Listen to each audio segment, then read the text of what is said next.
Natuklasan sa Mindanao ang mga bagong species ng luya at blueberry.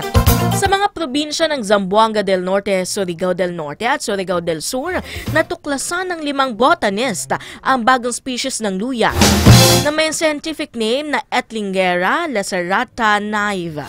Dahil dyan, meron ng 18 species ng luya na matatagpuan sa Pilipinas at 12 sa mga ito ay matatagpuan lang sa Pilipinas.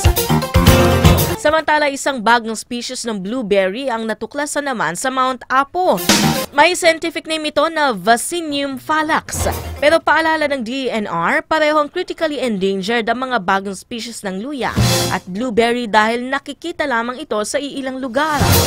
Paalala ng DENR sa mga trekker at mountaineers, iwasang pitasin ang mga halaman sa kanilang dadaanan at makiisa sa pangangalaga ng kalikasan para sa paglago ng mga bagong species. Newsline, Lunes hanggang Biyernes, alas 8:30 sa Light TV Radio. Newsline.